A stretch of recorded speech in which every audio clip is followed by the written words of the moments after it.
आवश्यकता है बस उतना ही बोलिए, क्योंकि बोलने में हम अपनी सारी जो एनर्जी है, शक्ति है, वो पूरी खत्म कर देते हैं।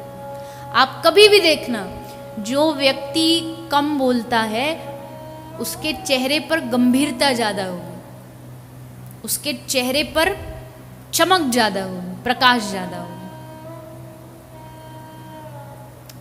हमारा जो थोड़ा बहुत शक्ति जुटती है जैसे तैसे, उसको बोल बाल के खत्म कर देते हैं। भजन की शक्ति थोड़ी बहुत जुड़ी, उसमें उल्टा सीधा बोल के, किसी को दो चार उल्टा सीधा शब्द बोल के अपनी पूरी शक्ति नष्ट कर देते हैं।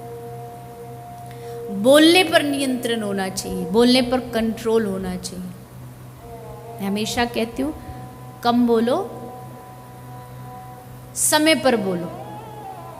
समय पर भी बोलना जरूरी है, समय पर भी ना बोल के मौन रहोगे तो भी गड़बड़ हो जाएगा। धृतराष्ट्र को जब बोलना था तो मौन बैठा रहा।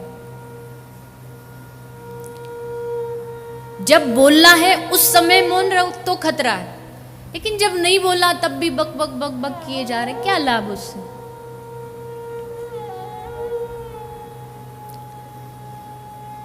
भगवत कृपा से मुझे हजार लाख प्रकार के लोगों से मिलने का मौका मिलता है, और कभी कभी तो ऐसों से उलझ जाते हैं कि सुनते सुनते चक्कर आने लगता है। सच में कई कई ऐसे मिल जाते एकाध महापुरुष कि समझ नहीं आता कि अब उत्तर हाँ बोले कि ना बोले। अब कुछ बोले तो भी फंसे, पहली मीटिंग है बेचारा, वो हमें जानता नहीं, हम उसको जानते नहीं, और इतना बोल लेते, इतना बोल, कैसे बोल लेते पता नहीं। कम बोलना भी एक भजन है, हर किसी के बस की नहीं। करके देख लो आप। हमें पंचायती की आदत होती है ना, इस भारत में अगर काम के नाम, काम से रिलेटेड अगर नाम रखा जाए ना, तो 90% लोगों का नाम होना चाहिए रायचंद, जो फ्री फंड की राय बस बांटते रहते दुनिया को। बेकार की राय, कोई मांग नहीं रहा आपसे, फिर भी राय देते रहते। जहां मन करे वहीं घुस जाते बोलने के लिए। ऐसा नहीं। आप किसी भी भक्त को देख लीजिए, उसे बोलने का समय कम मिलेगा। क्यों? क्योंकि उसके भीतर कुछ चल रहा है, उसके भीतर निरंतर कुछ चलता रहता है। और जिसका भीतर निरंतर भगवान नाम चल रहा है, अगर उसे बात करनी है तो उसको थोड़ी देर वो रोकना पड़ेगा, और रोकना उसके लिए ये कष्ट में है कि मैं उस भीतर जो चल रहा है उसे क्यों रोकूं। जिनके भीतर कुछ नहीं तो वो हम जैसे लोग बस करते रहते हैं। तो एक संकल्प ले सकते हैं आप कि कम बोले, जितनी आवश्यकता पड़े उतना ही बोलें, जितने से काम बन जाए उतना बोल के बात को खत्म कर दें।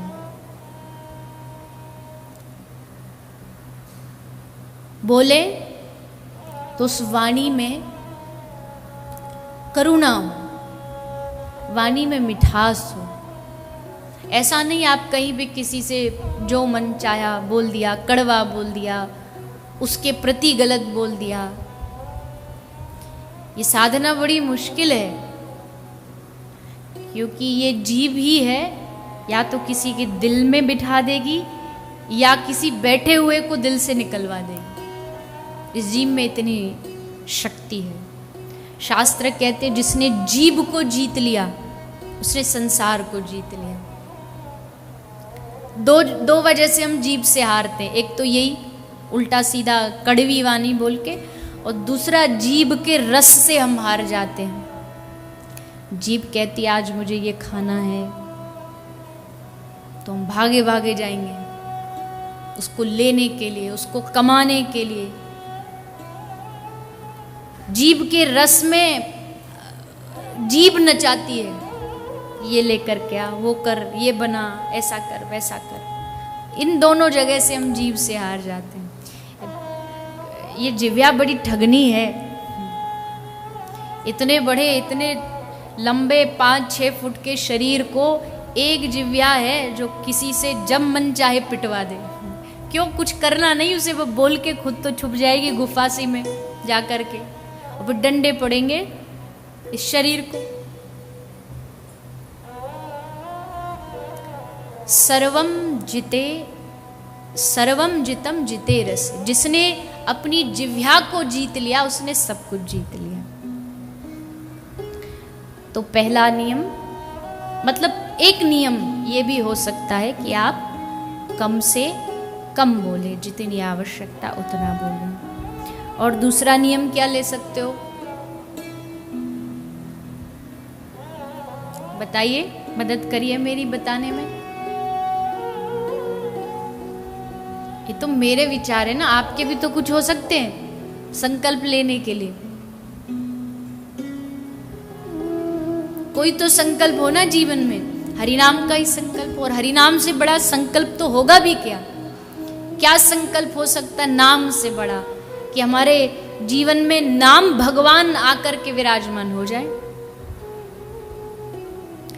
आज यकीन मानना, ये सबसे आसान रास्ता भी है और सबसे कठिन रास्ता भी है। नाम भगवान में श्रद्धा होना सबसे आसान है, क्योंकि इसमें ना रुपया लगता है, ना हमारा कोई समय लगता है, ना कोई हमारा डीजल पेट्रोल लगता, कुछ नहीं लगता। लेकिन कठिन इसलिए है क्योंकि लोगों को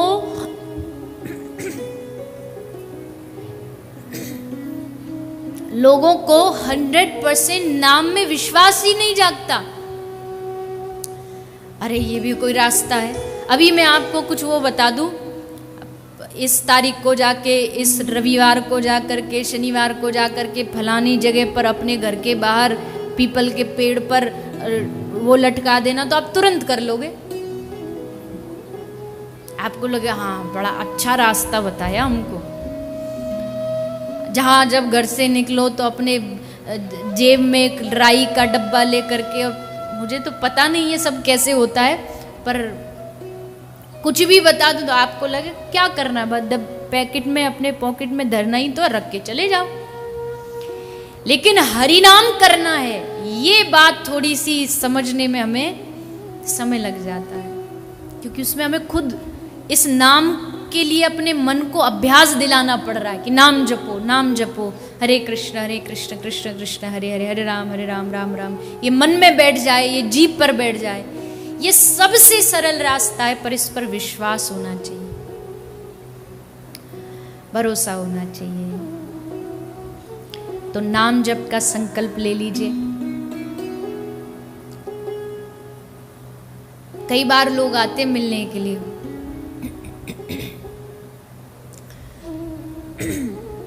2015 में हम आपसे मिले,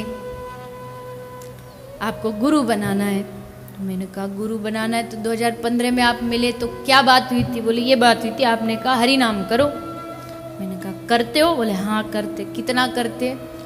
आपने कहा था 1 माला करो। तो अभी 2022 चल रहा, अभी कितनी करते हो? बोले 1 करते हैं। अब 2015 से 2022 तक तुम 1 ही करते आ रहे हो। बीच में हम मिले, अभी ये मैं इसलिए बता रही हूँ, कल ये घटना घटी एक मैया के साथ। तो बोली बीच में मिले ही नहीं। अरे मिलने ना मिलने से क्या फर्क पड़ता है? कभी आपने किसी के कहने का इंतजार किया कमाई के लिए, कि कमाएंगे जब वो कहेगा, जब वो कहेगा कि नहीं अभी बहुत हो गया, आप थोड़ा जॉब का प्रमोशन ले लो, तब क्या कमाई का इंतजार करते हैं? नहीं, तब तो अपने मन से करते। तो हरिनाम बढ़े ये भी तो अपने मन से करना चाहिए। आज 1 कर रहे हैं, कल थोड़ा सा और इम्प्रूवमेंट हो, 2 कर दो। 1 महीना में बढ़ाते बढ़ाते 5, 10, 15, 20, 50, 64 जितना आप कर सकते हो करो। अरे लग क्या रहा है हमारा? तेरी कौड़ी लगे नहीं दाम रे, दीवाने पी ले रे हरि नाम। और कैसा हरि नाम? ध्रुव ने पिया, प्रहलाद पिया, पिया भगत रैदास। ये जितने भी नाम लोग हैं ना भक्तजनों के, सब नाम दीवाने थे। आपने सुना हो कबीरदास जी, लोग कहते हैं कि कबीरदास जी का अलग पंथ है, ये है वो है। मैंने कबीरदास जी पर एक पूरा चरित्र कहा था, सुनो से, उसमें कहाँ ऐसा है? हर जगह श्री कृष्ण ने आकर के कबीर को दर्शन दिया है। जहां जहां कबीर की लाज जाने वाली थी, कृष्ण ने आके दर्शन। और कबीर दास जी से बड़ा कृष्ण भक्त कौन हो सकता है? ये सब प्रेमी, ये सब ने नाम का सहारा लिया। इसलिए हम सब भी संकल्प ले कि ज्यादा से ज्यादा नाम का स्मरण करेंगे, ज्यादा से ज्यादा नाम भगवान का चिंतन करेंगे। जैसे भगवान का चिंतन होता है, वैसे भगवान के नाम का भी चिंतन होता है। ये थोड़ी ऊपर वाली स्टेज है जहां तक हम अभी पहुंचे नहीं हैं, पर नाम का भी चिंतन होता है कि कृष्ण लिखा है तो बस उसी कृष्ण नाम के एक एक अक्षर का चिंतन शुरू हो जाता है, उसमें रस आने लगता है, अच्छा लगने लगता है। तो एक संकल्प ये हो सकता है, और संकल्प क्या हो सकता है?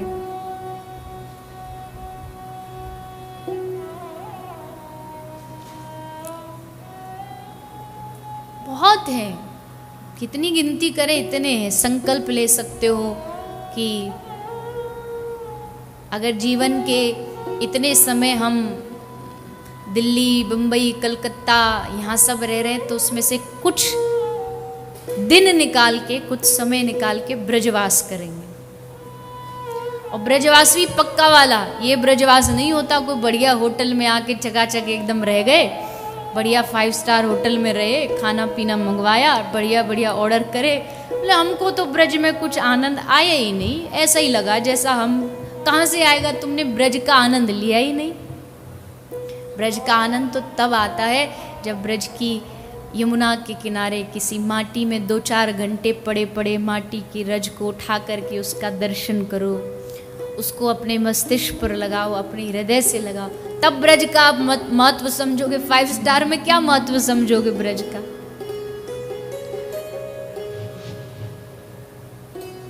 ब्रजवास संकल्प ले सकते हैं, साधु सेवा का संकल्प ले सकते हैं कि हमें साधु सेवा करनी है, किसी भी भाव में करनी, किसी भी रूप में करनी। तो ये सब अलग अलग प्रकार के संकल्प हम इस कथा के माध्यम से ले सकते हैं, और लेने चाहिए, तभी हमारी कथा कहना, सुनना, करना सब सफल होगा, तभी भगवान की कृपा हम पर होगी।